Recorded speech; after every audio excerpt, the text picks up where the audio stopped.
Hello, so what is self-esteem and why might you need a little bit more of it? Self-esteem could be described as our worth and value in this world, how we think of ourselves, how we view ourselves, and it's actually hardwired into our brain. However, it's not real. I'll tell you that in a second. So it's like our brain is subconsciously steering the bus into the direction of our lives, steering the bus. So the brain is driving the bus and we're passengers. So we need to have more control sometimes if life isn't going particularly well. Perhaps if you're too agreeable, and this is personality profiles, the big five.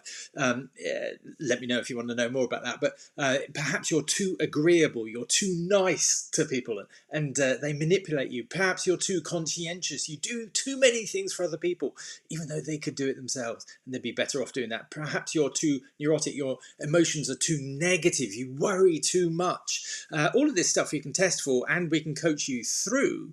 However, that's what low self-esteem does. If you don't have enough of self-esteem, it's like your brain subconsciously steering the bus of your life into a direction that you don't want it to go into. Now, why have I said it's not real? Self-esteem is a term that we use to understand a variety of different aspects about our personality. It's not a real thing. It's not something you can reliably test for. You can only reliably test for it doing this, the big five personality profile I suggest. That's what I use. But self-esteem on its own, you can't just test for that. However, it's an understanding for lots of other things below the surface in our subconscious. So, you need healthy self-esteem though. So this thing that isn't real, this healthy self-esteem, if it's too low, the brain can subconsciously steer us in directions that we don't want to go in. But if it's healthy, it'll steer us into directions we do want to go in. So we want healthy self-esteem, not like narcissistic, like thinking too much of ourselves and that we're righteous and deserving of far more than other people, those peasants, but that we're equal at least as to other people. That it's a healthy level of self-esteem, and to change that, to change the low self-esteem, the low level when it's working against us, we can't just use a pair of metaphorical scissors and cut those hardwired programs that are into the brain. We can't, the neurological pathways, we can't just cut them.